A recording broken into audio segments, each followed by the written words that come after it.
Okay, we're back. This is going to be the last part of this TNA roster review. We're here live from my mother's basement. I don't think I've even said that yet through these whole audios. I'm John. This is my good friend Dan on the other side. Hey man, if you want to have high-flying acrobatics and total wrestling action, pick me and I'll show you what Dan Talks Wrestling is all about. Hey, one of us had to do an intro. Yeah, you're right. That was a good rant. If you've never played the PlayStation WCW Nitro, you don't know what the hell you're missing. It's not like it was an incredible game or anything, but the fucking rants, like, you just pressed the circle button or whatever, and it was off the hook. Like it's entertaining to this day for me to think about it. The Yep. fact that they came out with another game after that called Thunder and still had the fucking people intro is amazing. But Um, don't get me wrong, the rants really were the best thing about those games. Otherwise, you're not really missing a whole lot by not playing them. But yeah, yeah, rants definitely made them, and I'm sure you can find them on YouTube by now if you look around. the fact that you could lock up with somebody and just press the fucking button to do that test of might thing and wear your opponent down to the point where you could do a finisher, that was lame as fuck. I'll tell you what, I have a lot of good memories playing that game with you. So, word. um, in this last edition of our little TNA roster review, I think we're going to get down to the final couple here. What 11 or 12 it is? 11. Yep. Okay. If you haven't listened to the other ones, please go back and do it. I think altogether we're almost approaching like 4 hours worth of talking about the people that compete in TNA, and So if you've actually listened to the whole thing, congratulations. you probably deserve like some cookies and a Christmas card or something. But like seriously though, like the fact that you can be wrestling fans, be passionate enough about it to talk about it for this long, it just shows that there's a whole, thirst for this kind of dedication out there in the YWC and in the IWC. There's people out there just like you that totally take fucking wrestling fandom to the nerd core level, and I'm one of those people. I'm not afraid to admit it. I know more useless trivia about Macho Man Randy Savage than I think is healthy, but that's whatever. I mean, I do my thing. So, who was the first person on our list today?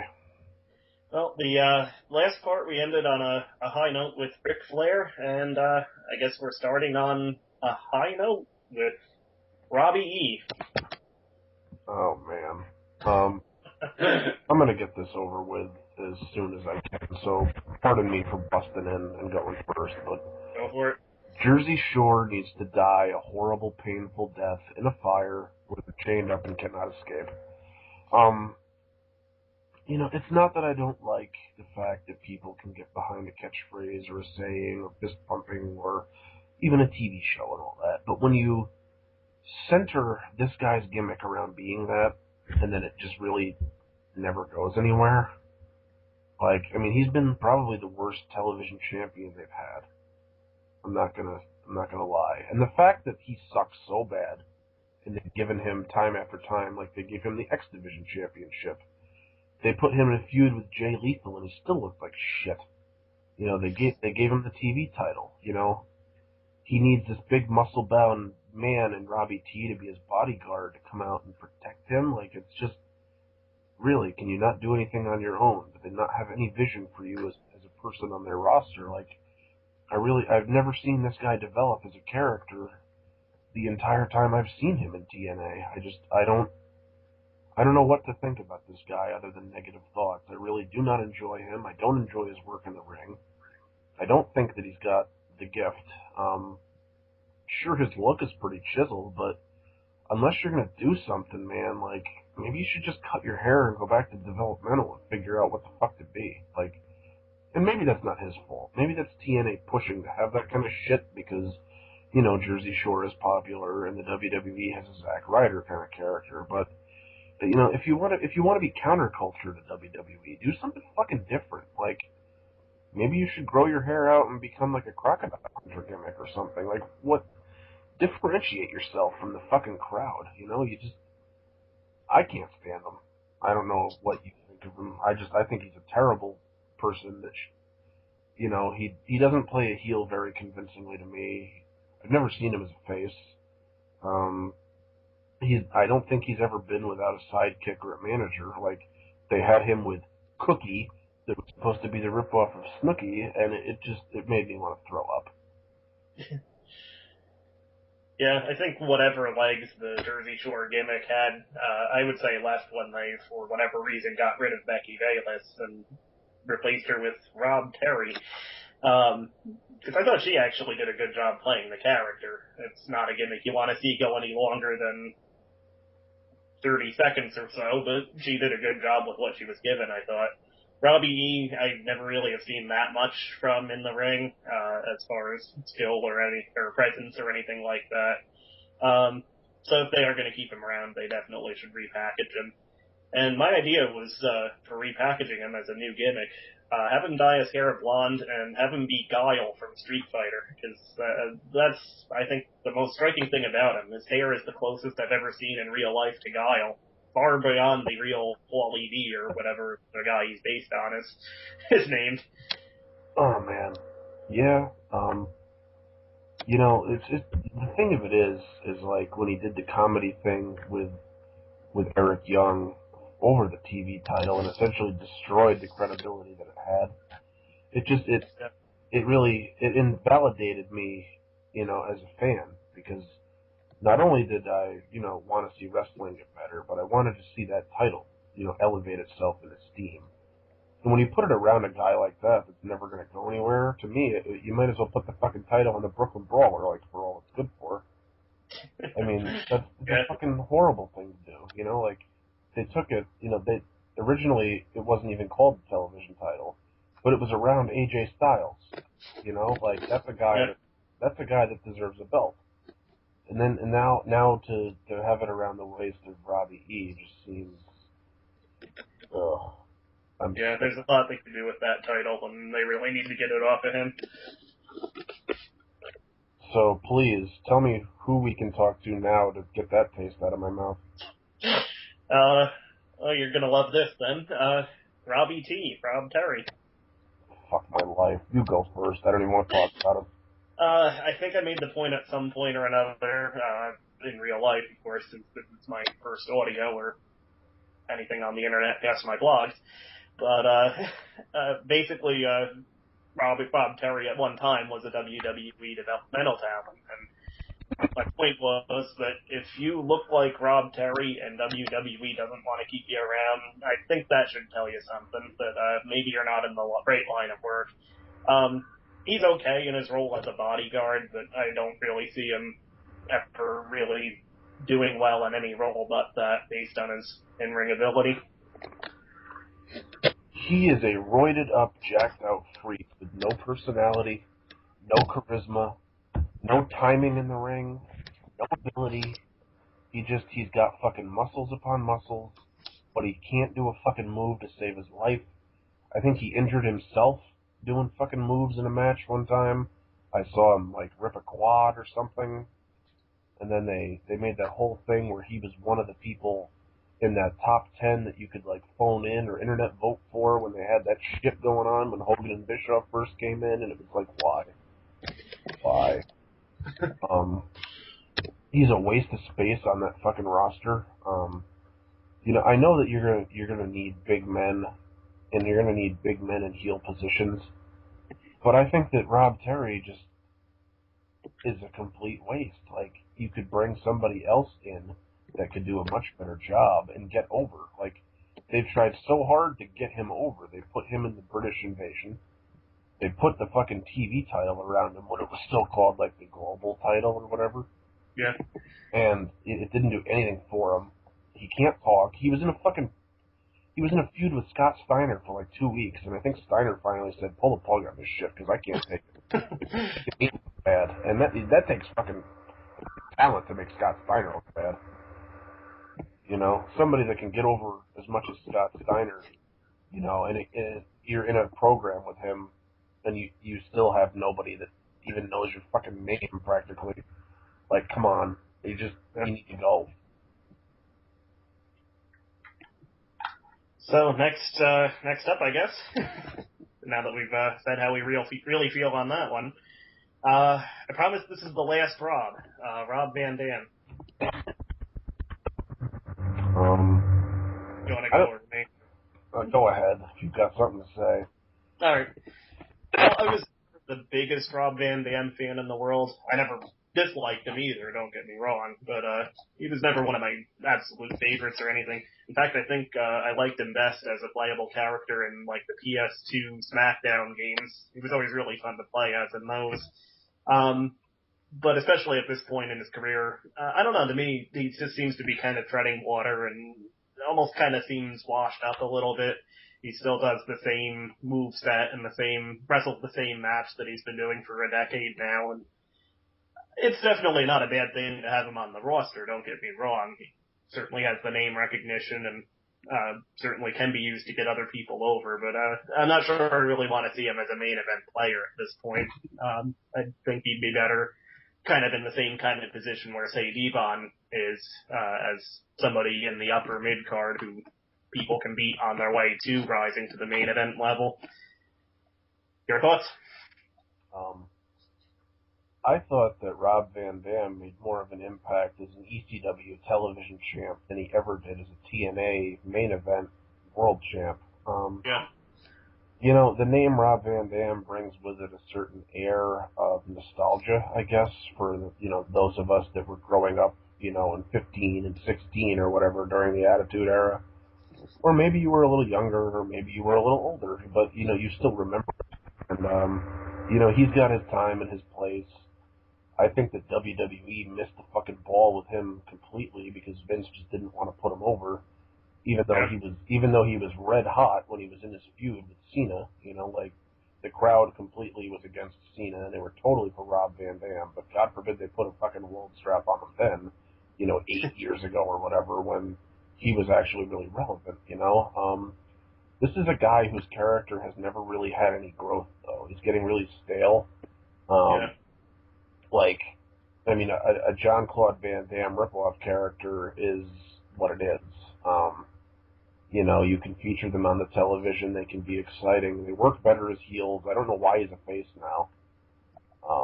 Like he always worked better as a bad guy, in my opinion. Because he can be cocky and be arrogant and be that martial arts guy that'll whip your ass if you tell him otherwise. He's never had any growth in the ring to me, though. Like you said, he does the same kind of fucking style of match he's been doing for a decade. It increase your repertoire a little bit. It's not like you haven't been around long enough to do it. Yeah. You He know, definitely had good matches against the right opponent. Of course, everybody remembers his matches against Jerry Lynn in ECW, and there was that ladder match against Eddie Guerrero on Raw, and oh yeah, even the match against Cena wasn't too bad, surprisingly. But again, overall, so to your point, doesn't seem like he's ever really grown in the ring that much since ECW, or at least since he first came to WWE. a lot of the problem, I think, with us as fans that we are taken back to a time that we enjoyed the product more, or that it had more fans, or that it just seemed more interesting in the Attitude Era, in the Golden Era. And guys like RVD that have a name about themselves, they kind of take you back to that, but you think about it, and it's like, can we please just let WCW and the WWF and the ECW just kind of die and have their place in history and not try to repeat it all the time? Because otherwise we're never going to move the product forward. We're always going to be trapped in the past. And I think that's a lot of what the problem and the stigma is with the TNA, is that everybody thinks that they're just WWE light. And, I'm from the mindset that, the business obviously needs competition in order to survive. Look at what the Monday Night Wars did for professional wrestling. On one aspect, it was really awesome because it was really popular, but the Monday Night Wars essentially killed wrestling because now it'll never be as edgy again as it was, and why should people have to fall 30 feet off of a cage through an announce table like Mick Foley in a Hell in a Cell match just to sell pay-per-view buys? They shouldn't. They'll fucking kill themselves. So, on one hand, guys like RVD, they have their place on the roster, they have their nostalgic factor, they have their buzz about them, but this isn't a guy that should be wrestling for a world title. I mean, look at his pacing in the last even 2 years. He's slowed down so much. Like his last ladder match or whatever with Jerry Lynn at a pay-per-view, that would have been cool fucking 12 years ago. But now, like, no thanks. Yeah. Um, and having him in a feud with Daniels was fucking pointless because it didn't even put over Daniels as far as I remember. And Right. then like the only thing I could see with him is like, yeah, put him in a feud with a guy like Gunner and have Gunner get over that way. Like that's a great idea, but that's not what they're doing with him. Like, I mean, they had him do it one time. When has RVD been on a consistent jobbing, you know, schedule? If he really hasn't been, they don't know what the fuck to do with him. And I Right. think that if he's not going to be out there to advance the younger talent, and he's still kind of out there for himself, he doesn't have any business in TNA. He should be one of the guys that you know kind of works more with the intricacies and does some of the backstage stuff, I would think, and comes out to make a cameo appearance every now and then and put somebody else over Sure. and, isn't on every pay-per-view. And, I mean, we really haven't seen him on television too much lately, so maybe they're going to go the right way about it. I don't know. Yeah. Just another thought that popped into my head going to the, lack of evolution in the ring over the years. It's actually at the point where his entrance music talks about moves that don't actually exist. What's a Van Crushinator? Van Daminator, Van Terminator. Okay, they're moves he does. And then the next two are Van Crushinator, Van Assassinator. What the hell are those? and also just kind of, I know we're kind of repeating the same points here, but again, what you said about, this is 10 years after ECW and WCW went out of business and letting the past go and be in the past, certainly something you can look back to fondly and certainly that new companies can learn from, but not to try to repeat. I think that the first Hardcore Justice, the attempt at an ECW reunion show TNA did, I think really was probably one of the worst decisions they've made in the past couple of years. Um, the first one night stand that WWE did in 2005, that was fine as a one-time thing. I thought it was not promoted as a major show of the year. It wasn't put on the same level as WrestleMania or SummerSlam or even Survivor Series. And it was a great show. I have the DVD and I've watched it several times. So I didn't have a problem with that as like a one-off reunion or tribute show. But the Hardcore Justice, that was 5 years later, or 10 years after ECW went out of business, and it came off as TNA trying to recreate the past rather than, trying to be the best TNA they could be. They were trying to bring back ECW, and, that time is over. Yeah. So yeah, that's just kind of a tangent to go off on from that. Yeah, but it's associated with a name like RVD. It really makes you think about that kind of shit. So it's appropriate, and I'm glad we talked about it because I'm sure there's a lot of other people out there that feel the same way that we do about it. Yeah. So who are we up to now? Well, probably not nearly as much to talk about here. Half of the ballets of Mexican America, Rosita. I'm really unsure as to who she is, to be honest. Like I know that she's been a valet in Mexican America. I don't know where the hell she came from before that, and I don't know what they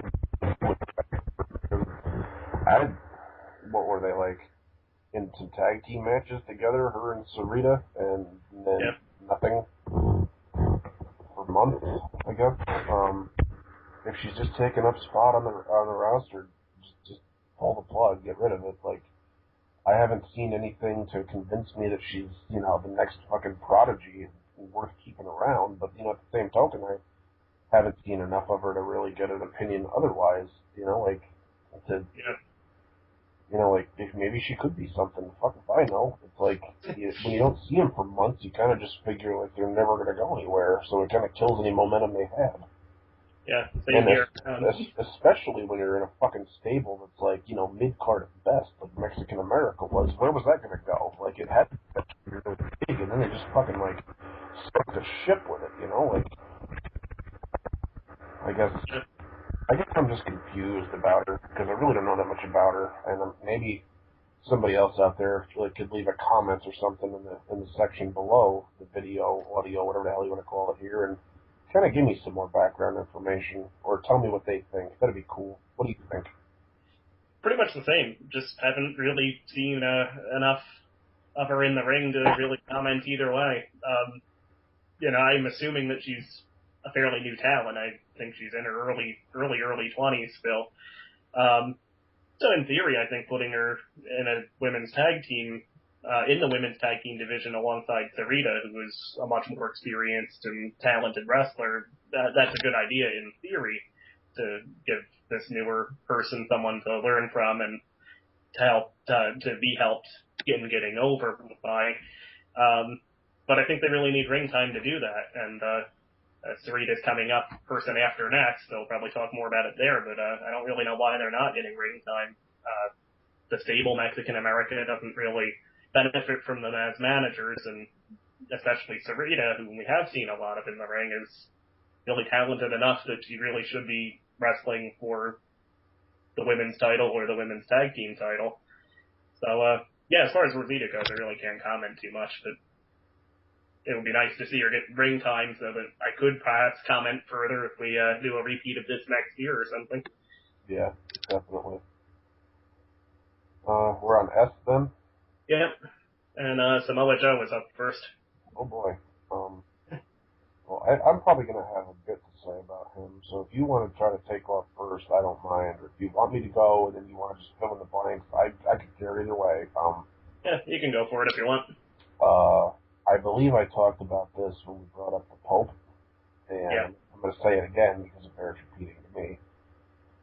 What the fuck have they done to his character there in that feud with Pope? Like, why would you make a guy that came in as a beast, as a submission specialist, as a fucking wrecking ball, and then try to turn him face in a role that he really can't pull off, put him in a speaking role that he really has not a lot of business being in. Like this guy should just be a badass, come in, wreck your face, go home kind of guy. Show up, kick ass, leave. It's really a simple formula. He could have been a fucking Bill Goldberg type of guy. I mean, obviously not in the same style of match, but in the same mentality. Just, I'm going to work in there, I'm going to win the fucking match, I'm going to do whatever it takes to win, and he should have been a fucking title holder, and he should have been strongly booked, and then he went fucking MIA for a while, and then he was with Pope, and then it was garbage, and then they really didn't have anything for him after that, and it was still garbage. And now I guess I'm just concerned because now that we're with Magnus and we're doing the tag team thing, which is a wonderful idea, especially with a guy like him that's got a lot to offer. He's naturally a big guy. He's very menacing. He looks like he can beat your fucking ass. Like, what do they do after that though? Like, do they give them a tag team title run and then split them up, have them face each other, blow off, and then where do they go? Like, I love the guy. I think that he deserves a lot better than what he's gotten, but Yeah. I'm not convinced that they're going to use him to the best of his ability after the fact, and that worries me. So, I mean, I only have positive things to say about him and his ability. Maybe it wouldn't hurt him to, drop like 10, 15 pounds, do a couple more sit-ups maybe, but I mean, like, does he really need to? No, he's a big guy, and, he's a wrecking ball, and he's got more agility being that fucking size than a lot of the other people that run around at 200, something pounds. So let him do what he wants to do, He's a guy that maybe not to the same agility as a Bam Bam Bigelow, but somebody that definitely makes me think about it whenever I see him running up in the corner doing these kicks kind of shit, like, Yeah. and plus, like, the guy can actually wrestle, it's not just Samoan drops and fucking side slams and shit. He's actually got submission holds and can pick you up and give you suplexes and stuff, so great talent. Great talent. Yeah, I definitely agree. Great talent, and I've never understood why TNA has just never had any idea what to do with him. Like you mentioned, really, his whole character and his push should be nothing more elaborate than just coming out, kicking somebody's ass, and leaving. And for some reason, that's very hard for TNA to accomplish. Um, I do like the push with Magnus as a tag team, but yeah, you're right. Long term, I don't really see the team staying together too long. Maybe possibly getting one title reign out of it and then splitting up, one turning on the other, I assume. But yeah, you're right. I don't know where he'll go after that. And again, just based on past behavior, I don't know that TNA will know what to do with him after that. I guess more to the point. Um, like, what would you do with him? I guess is a better question because, I mean, I don't mind taking this audio a couple extra minutes just to fancy book him for like the next year or whatever. That would be a good idea, actually. No, I think actually probably a good first step to kind of reestablishing him would be to have him win the TV title. Whether against Robbie E or hopefully they'll get it off of him long before that. But a good strong run with Samoa Joe as TV champion, kind of taking on all comers, sort of like they're doing with all in the X Division title, I think would probably go a long way to reestablishing him as a legitimate contender, and then after that run, will be maybe better positioned to move back up into the World Heavyweight title ranks where he should have been long before this. You know, I'd give him like a tag title run for maybe 4 or 5 months. I'd break up him and Magnus. I'd have that last like 2, 3 months. Because I'm a fan of longer feuds that are more intricate and have a lot of build. Definitely.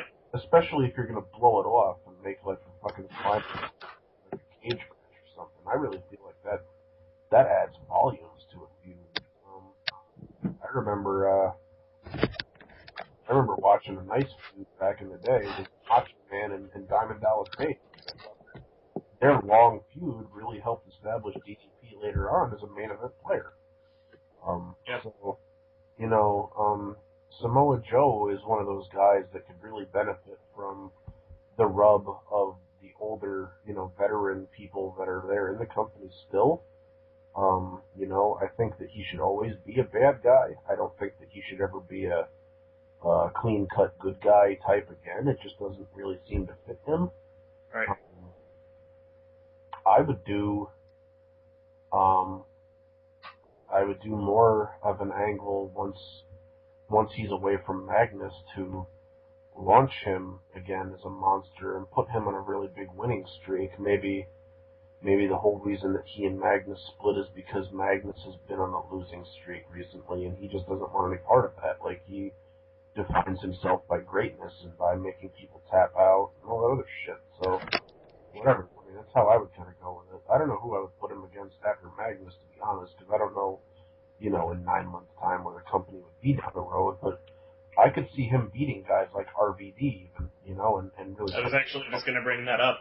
Maybe the next feud would be against one of those established guys like an RVD or a Devon or somebody on that level, a veteran who's not quite in the main event level currently, but in that upper mid card range. That would be a big benefit to somebody like Joe who's trying to rebuild themselves to go over. Well, that's a pretty good talk about him, so I'm happy with that. Who's after him? Who's after him? Well, actually, somebody we've talked about pretty well already. Their partner, Sarpita. And I'll just take the lead on this one. I don't think have a very long rant since a lot of it is said already, but I really don't think that her being a valet for Mexican America is doing her any favors. We've seen her in the ring, both in TNA, and I've seen a couple matches or clips of her on YouTube wrestling in Mexico, and she's a great in-ring talent, I think. She's probably one of the best wrestlers on the Knockouts roster as far as ring skill goes.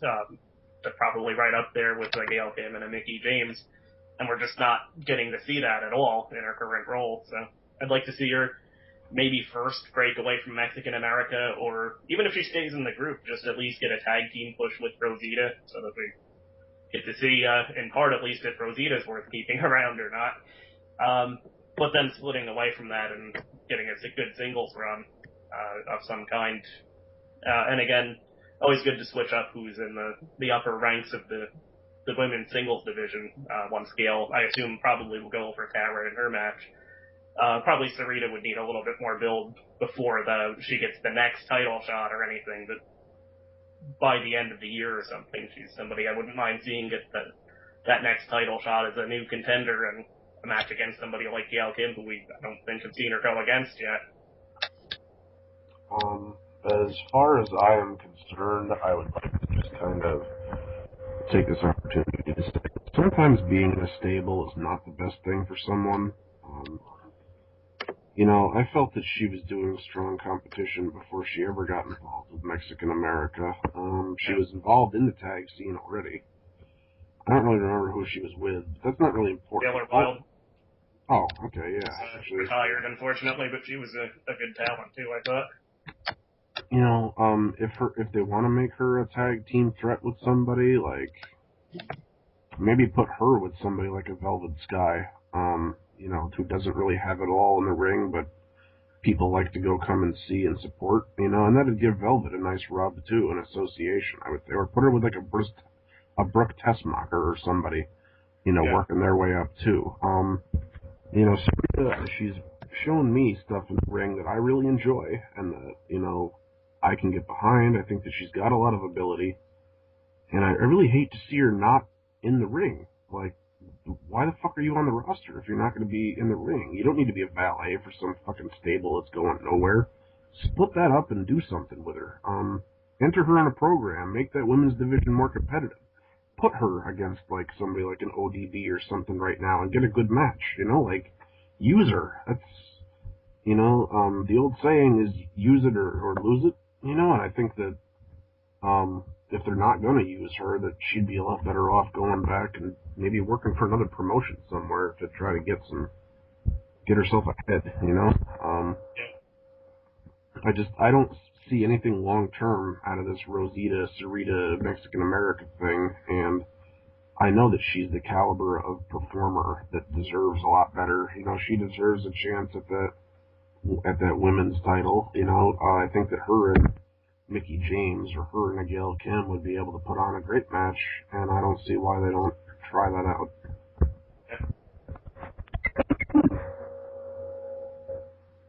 Alright, so I guess we're on to the next. Well, this ought to be interesting. Big Papa Pump, a.k.a. Freakzilla, a.k.a. the Big Bad Booty Daddy, Scott Steiner.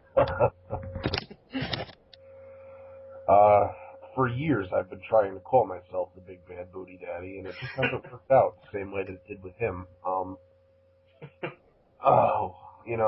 sure that's a wonderful thing for you to think about, being my friend for, years upon years, but,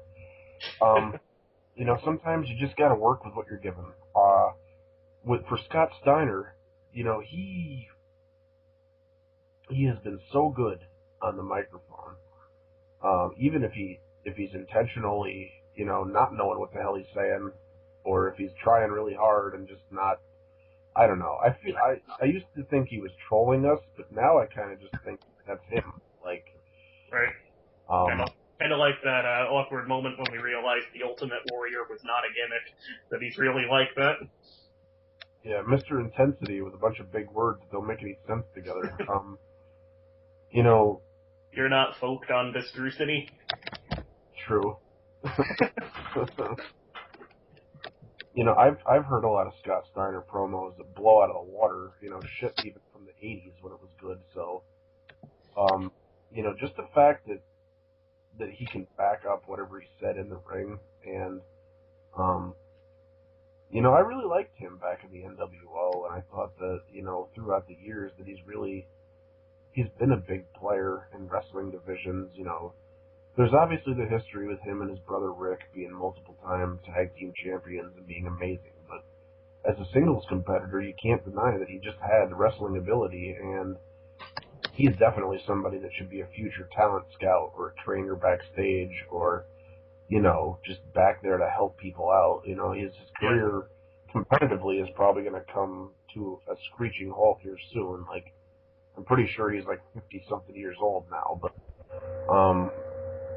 he'd be somebody that I'd want to hang on to.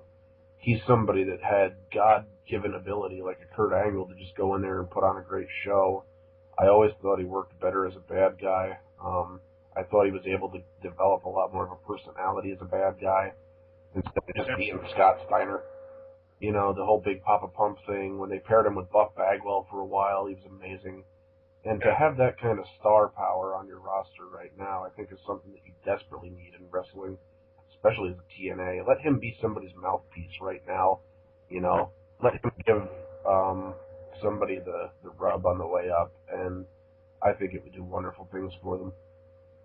Yeah, kind of like what they were doing a few years back when they had him as sort of a mentor figure to Petey Williams.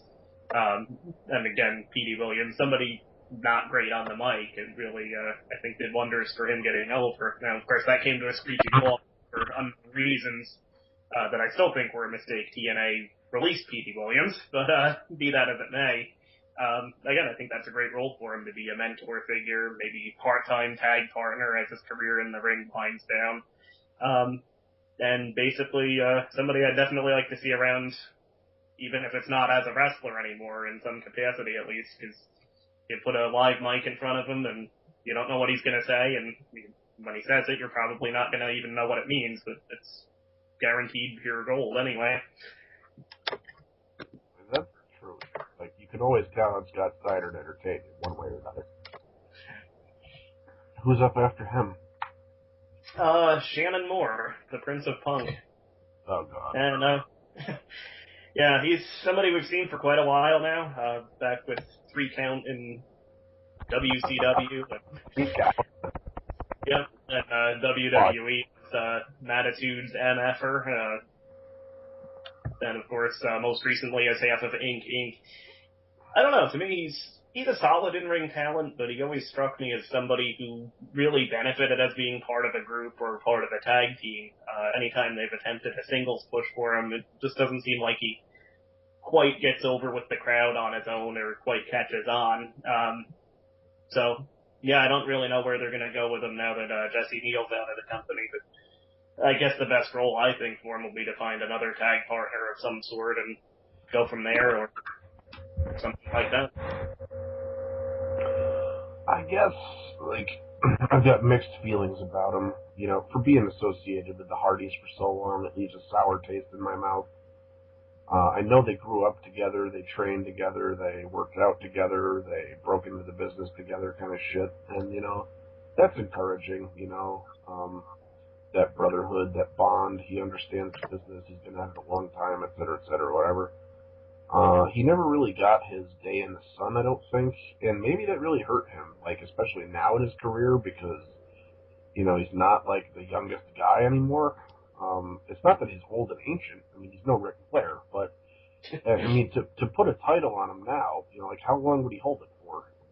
Who the Right. fuck knows? Like, um, I think the best thing for him to do would be to put him in a group where he can enhance other people just by association, and maybe to use tactics like the group, you know, the group beatdown and all that stuff to help get him over with heel heat. Because as far as, you know, I can tell, like, he never really made it as a baby face a lot of the time. Yeah. I think that the whole punk rocker look for him is interesting, but I think it only gets you so far, and I think maybe that's hindered him a lot. When he had the Ink Inc. tag team at first, it was a fresh idea, and they kind of went like a little bit with it, but then they kind of bailed out on it. And I was really discouraged, you know, that the tag division never recovered after that. So maybe give him a partner, see how it goes. Um, you know, there's enough X Division kids running around that they could call up, or maybe to give somebody like Jesse Sorensen even like a fucking reason for people to like him. You know, maybe he could develop Yeah. more of a personality to just pair him with him like an odd pairing. You know, but shit, I mean, we've seen Santino and Kozlov work on WWE, so I mean, it couldn't be that bad of an idea, right? Right. Um, but really, with Shannon Moore, the Prince of Punk or whatever the hell you want to call him, I just, you know, I wouldn't put a title on him at this point. I would use him as somebody that's a name that came from WWE to get over your next future big star that you've got actual plans for. Because I feel like they're just kind of keeping him around for the sake of saying, hey, he's employed here, but we don't do anything with him. Yeah. Yep. So, I guess that covers it there. So on to the next, well, someone who's, there every week, but very rarely on camera these days, SoCal Val, the current ring girl.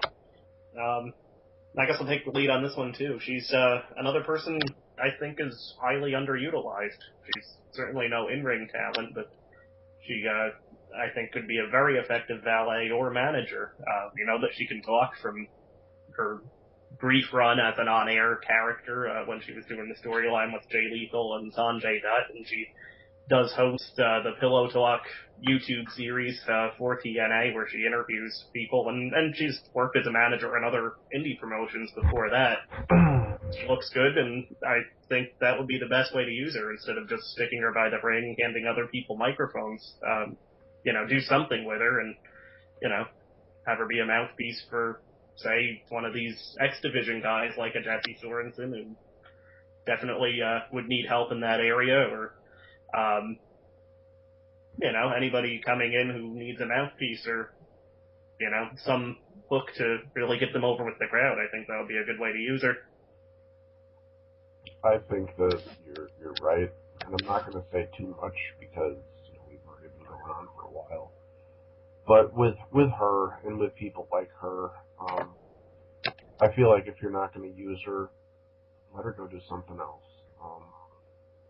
Like she could definitely be put in roles, like you said, to help enhance the product and other people that are featured on TV every week. Like, since they haven't been doing that with her, do I really think they're going to make her into some kind of valet or management type person? No.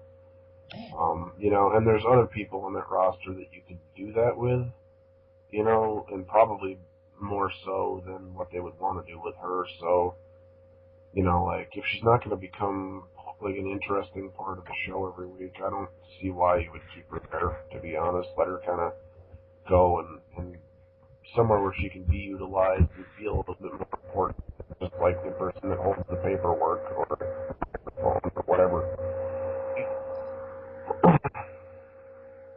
All right, so next up, or by the way, into the final four here. Oh, Yep, next up is, I guess the last on our Legends list, Sting. And since I took the lead on the last couple, you go ahead. I've always liked Sting. I really have. There was a point in time when WWF was really getting boring to me and letting me down, and I turned into WCW, and Sting was one of the first people I ever knew from there. He's an old talent from NWA also, or AWA, or whichever one he was in. Which one was he in, Dan? Was he in both? I don't think he ever was in AWA.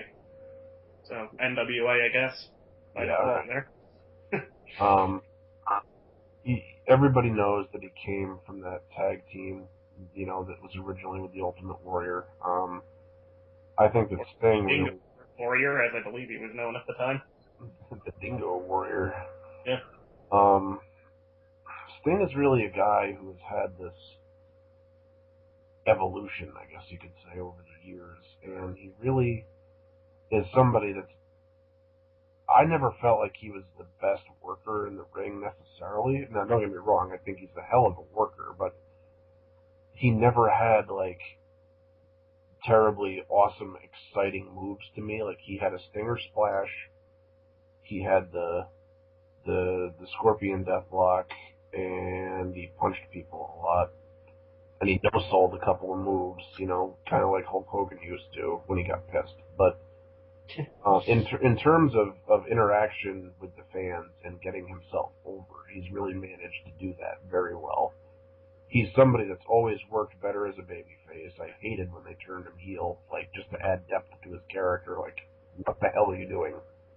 Some people are just naturally born baby faces, and there's no way around it, and he's one of them. Um, he's always had a lot of people, on his side. Ric Flair accounts him as one of the best people that he's ever stepped into the ring with, in the business. That's got to say something for you. Um, I love the fact that he's in a power position on the show.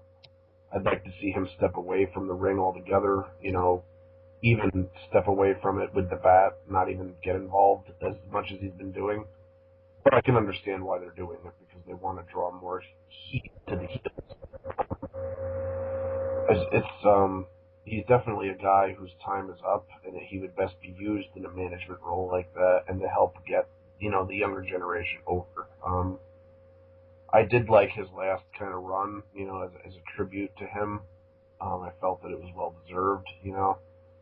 I felt like that whole bunch of shit though that happened with Jeff Hardy at Victory Road really made his title run seem less special. Yeah. I don't know that TNA, as good as they've been, can recover from that, black eye. You know, that's something to really have to gain your fans' respect and trust all over again, kind of thing. Because I know a lot of people that paid for that that were pissed. Um, I know even after the match ended and the crowd was chanting, that was bullshit, and Sting said, yeah, it was, like into the camera, off mic. yeah. Um, Sting is a guy that you can't say enough good things about. I don't think, as much as he might have been a little bit limited in the ring, like, he covered it up really well. He was always in high profile shit for his whole career. I liked a lot of the earlier shit that he did when he was like a tag team partner with Lex Luger, to be honest. And that whole friendship and rivalry and whatever that turned into. Yeah. Like, but I think that he's been a really integral part of TNA to begin with, and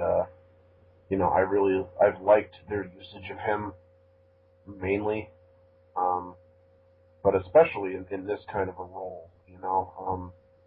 And this is the kind of a role that I would like to see WWE kind of go for with a lot of their other people, like a $1 million man. Like, how come $1 million man isn't featured on fucking Raw as the general manager every week? Come on. You know what I mean? Even Dusty Rhodes, who does work for them already.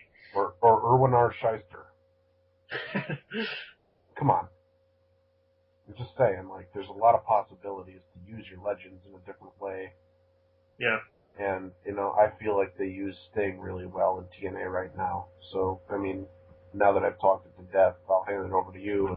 And hopefully you've got something good to say that I didn't kill it for you. Yeah, definitely Sting, I would say he's probably not one of my all-time favorites or anything, but I always did enjoy his work, and aside from the Lex Luger feud that you mentioned, certainly, really up until the very end, I really did enjoy the Sting versus NWO rivalry. Of course, that sort of had its thunder stolen from the Phantom Slow Count and what was meant to be the blow-off match against Hogan at Starrcade '97.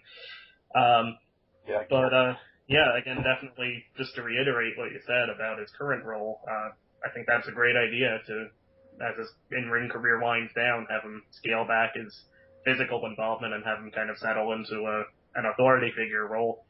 Again, great way to get the younger talent over. And I think TNA, as long as they don't over-push them or overhype them, I think the fact that they have Sting, Hogan, and Flair under one roof really does do a good bit of elevation of their brand to be able to say that they have these three legends here, but they're here to help the younger talent grow rather than having the show just be about them. And that seems to be overall the direction they're going in the last few months. Sting moving into this management role, Flair managing Gunner, and then Hogan kind of fading away for a little while and then coming back in a trainer role for Garrett Bischoff. So I like how they're using their three main legends right now, and hopefully that's how it'll continue. I wish they would add to the list of legends that they use.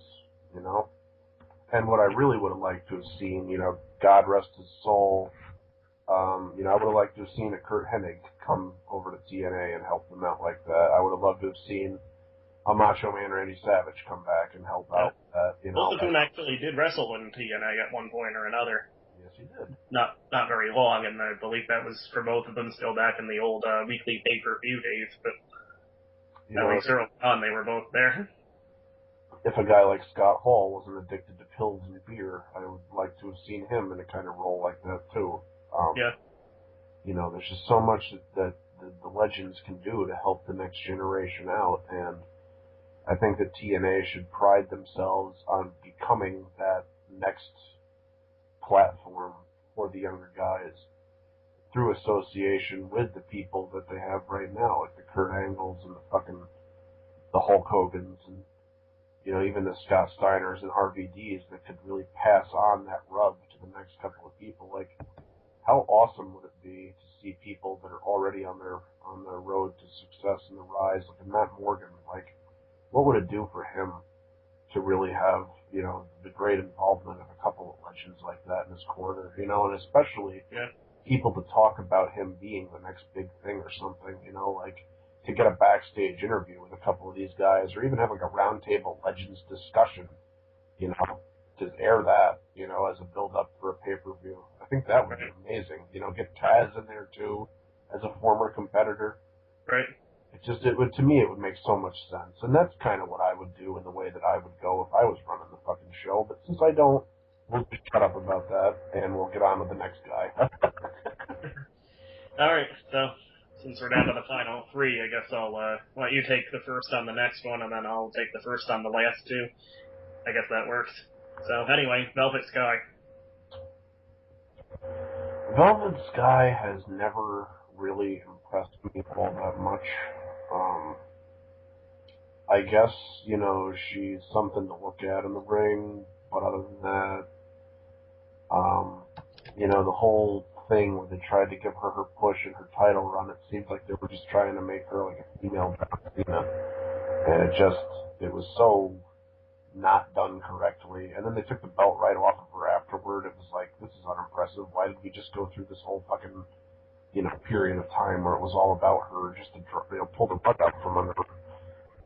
If it was because of the lack of ability and she just didn't get better in the ring, or if it was just because, like, they decided to go with something else, or if they just don't like her for some reason. I don't know. I would think that she sells a lot of merchandise. I think that she would benefit a lot from being associated on a tag team with somebody else that really has it going for them, and she should definitely be a babyface character. I just don't buy it. Like when she was in The Beautiful People and they were talking shit about everyone every week, I couldn't buy into it.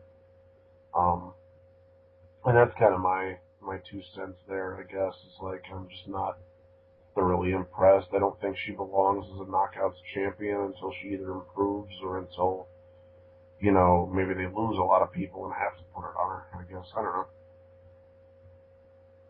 Yeah, definitely a lot of agreement there. Definitely not a great in-ring talent, I don't think, but she, again, can work the mic, and she is over with the crowd, so I guess that has to count for something. I don't really think she has the skills to really go long-term as a singles champion, but again, like you mentioned, putting her on a tag team with another better wrestler, I think would be the best way to go with her. And again, if they're planning to ever do anything with the Knockouts tag titles, she'd be a good one with the right partner to put them on, I think. I guess my one disagreement, I actually did enjoy the heel version of the original Beautiful People, so, assuming we're doing something different with Angelina Love, too, than, her tag team with Winter, personally, at least for a while, I'd put the original Beautiful People back together as faces or heels, and just let them run with that act for a while. I think that act did work better as heels, but, yeah, again, I guess we're kind of going in circles here, but just to reiterate, again, not great in-ring talent, but, like you mentioned, a good merch seller, and, again, is over with the crowd, so I'm sure there's something they can find for her to do. Yeah, I mean, it's not that I don't want to get rid of her altogether on the programming or anything, it's just that that top spot, and maybe she could kind of, get paired with like a Sarita or somebody and pick up a thing or two. Her career is by no means over, and I think she's going to be around for a while, so I'd be interested to see where she goes. Sure. I don't hate her. I just, I'm not super duper impressed, and if she's no Maurice, let's just put it that way. I know you're still haven't recovered from that future endeavors, right? That was one of the stupidest things I think that's ever happened in the history of wrestling. That's a shame, but that's another video for another time. Haven't you done that video already? I said she was released. I didn't really go into detail as to why it was stupid. Oh, okay. So, anyway, I guess, I'll take the lead on the last two, and, it's actually, I guess a reason I did that, because, the first one up next is, my woman, Winter. Not gonna lie, big personal bias here. She's my personal favorite current lady in wrestling. And the reasons why I've already talked about in detail on the blog. So I won't go into a whole lot more detail here. I actually do have issue with how her character's been presented, and I think that could have been done a lot better. As I've said on my blog many times, I don't think that supernatural gimmicks are ever really a good idea. I'll give the pass to The Undertaker, certainly, but even him, I think, is, even The Undertaker, I think, is at his best, really, when he's not overtly supernatural, but where he's, kind of presented in an ambiguous manner, where he's maybe actually a supernatural being, or maybe he's just a master of mind games, but you never actually see him outright casting magic spells, or lightning bolts, or anything, or certainly appearing in Angelina Love's mirror or anything, so... I actually did a whole article about tweaking the Winter character, on my blog. It's, gimmick table number 1.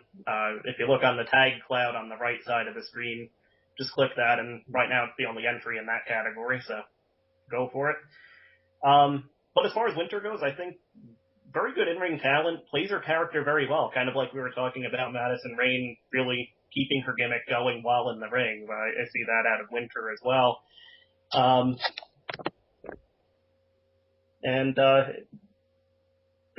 Sorry, lost my voice there for a minute. Yeah, definitely someone I'd like to see get a much more featured role than she has. She's, since losing the title, which I don't think she really got her due as a champion when she did have the belt, she's really been kind of put on the back burner, and I'd like to see her a lot more. A lot more. So, your thoughts? Since it's your woman and all, I won't really steal the show with this, but, I mean, I don't doubt, why you picked her as your woman. She's great, she's a wonderful competitor.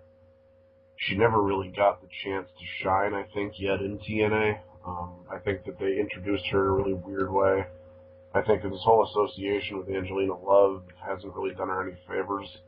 Yeah, definitely. If I was to go back and rewrite some of the debuts of people, she'd definitely be one of the ones that I redid.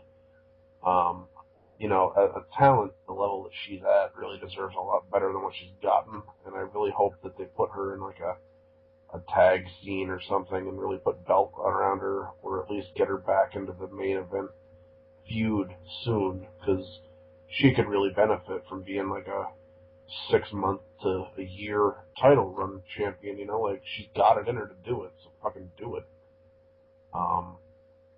What I don't understand is why she's got a name like Winter. Personally, I would give her some other kind of name. Winter is kind of a cool name, but for what she's doing, I think they can find something more appropriate. I don't know, though, because, if you just use, a regular name, you sound like a regular person. So maybe Winter wouldn't be so bad if they actually did something with it. Maybe they could come out maybe they could play off of the Ice Queen of Narnia or something and really kind of go along with that. Maybe they could have, fake snowflakes fall from the fucking sky when she comes out with her entrance, make it a little bit... So, who the fuck knows? Yeah. Just final thought. Remember our idea for putting our two current favorites at the time together in a tag team, Winter and Maurice, as the Sisterhood of the Sexy Accents? That would totally work. Somebody needs to make that happen. Yeah. If Maurice ever did go to TNA, please put them together. Alright, so I guess we're on to the last, finally, 4 hours later. Again, if you're actually still listening after all this time, I don't know if I want to shake your hand or commit you to a mental asylum, but either way, congrats. So anyway, last up, Zima Ion, who's one of the relatively new additions to the X Division roster.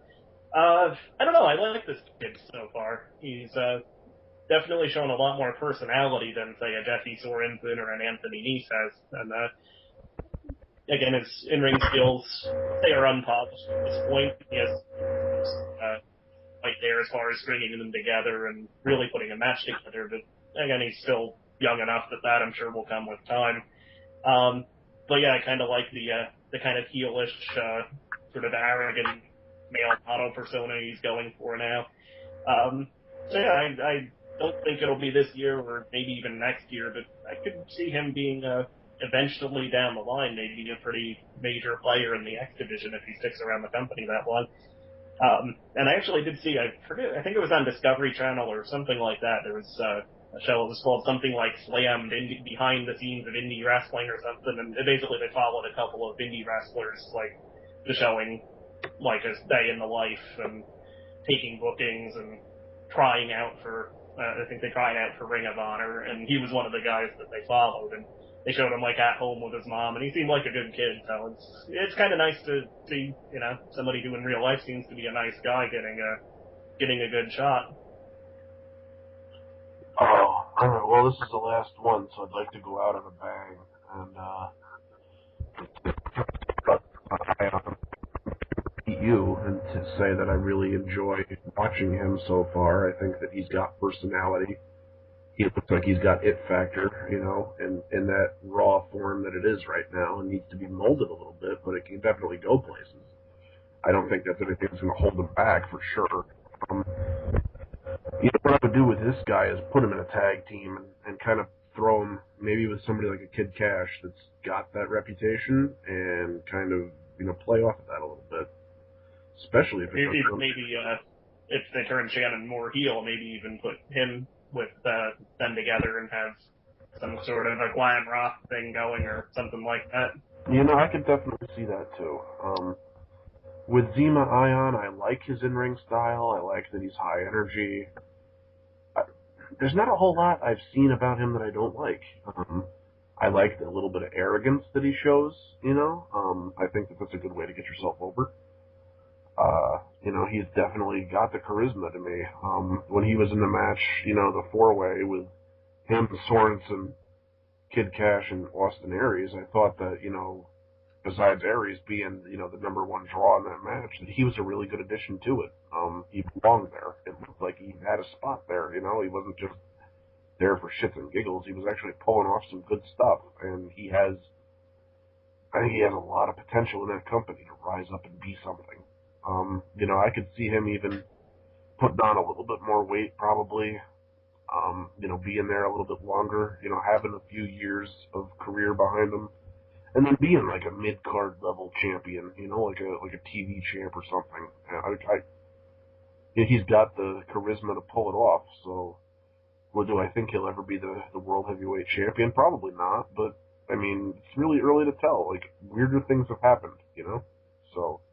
I think the sky's the limit for this kid so far, and I mean, we're calling him kid because he looks like he's fucking like 19, but yeah, I'm sure he's probably 5 years or so younger than we are. You know, I'd like to see good things out of him, you know, and I'd like to give him the benefit of the doubt that if given the spot and given the chance that he could perform up to that level. So, my God, I think we're finally done, and I'd like to take this time, Dan, to thank you for putting up with me for this long. I mean... Oh, yeah, right back at you, bro. Buddy. This is my voice again. Sorry. We, you know, I know we talk wrestling a lot, and it's nice to be able to get on here and do these audios so that it's not just us hearing it and ourselves, you know, like, it's nice to get out there and share our opinions with other people, and I'd really like to hear what you guys out there in the YWC have to say about some of this TNA roster. I know that, you know, Mr. Parkin from the British Fist and Dreamboy 899 and, you know, Schleg Daddy from Off the Rope Show have really said that TNA has a talented roster, and I'd like to hear a lot of the opinions. If you're not going to go down the whole fucking roster like we did, at least pull out a few names, write about them, talk about them, video responses, just to see what's going on out there because, I don't want to be the one to start the popular opinion and then all of a sudden people start hating on Velvet Sky after they hear this, we're getting our opinion out there and we want to create a discussion. We want to know what you think about it and ultimately we just want to be, better wrestling fans. So, do you have any kind of closing thoughts? Want to plug your wrestling blog a little bit more? Say anything? Yeah, well, this is my first experience doing an audio, video, anything like that. I'm, thus far at least, I've been a blogger, so, yeah, this is a lot of fun to try out, and a lot of fun to talk wrestling with you as always, buddy. I think I will make a suggestion, and maybe next time we do one of these, we could pick a topic that'll, maybe be over in 20 minutes or so, and not the marathon this turned out to be. But anyway, I am Dan from Dan Talks Wrestling, and you can find that at Dan Talks Wrestling, one word, .livejournal.com, and it is home of the weekly wrestling report, the armchair booker, and the gimmick table, and probably a few other segments I'll come up with. And yeah, go over to my blog and check it out, and feel free to leave comments or questions or anything like that there. Well, you've heard it here first or last or whatever. This has been Dan and myself. We've been real life friends for a very long time. We've been wrestling fans even longer than we knew each other for. We're just a couple of good old boys from upstate New York that get together, drink beer, watch wrestling, and just kind of talk about it a lot. So it's nice to share that with everybody else. Go check out his blog, please. I've been plugging for this for months now, ever since he created it. So I'd like to see, a lot more traffic on there and some more discussion. I like to try to get on there and ask questions and give feedback. And if you want to hear more of these audios that maybe aren't as broad of a topic, if this was your idea, man, feel free to give us some ideas or, maybe we can, talk about like our fave 5 or something coming up and just make like a 20-25 minute that doesn't take you your whole life to listen to. I wouldn't mind doing stuff like that. My fave 5 tends to stay relatively the same for the better course of the year. Maybe we can talk about like a fantasy WrestleMania card or something. But yeah, a lot more of this kind of shit to come in the future, and I was really happy to get to do this with you. So if you want to hear more of Dan, and if you want to hear less of me, leave some comments below. Thanks a lot for, taking the time out to do this with us. And until next time, live from my basement, signing out. And live from my TV room, I guess. Yeah. See you later.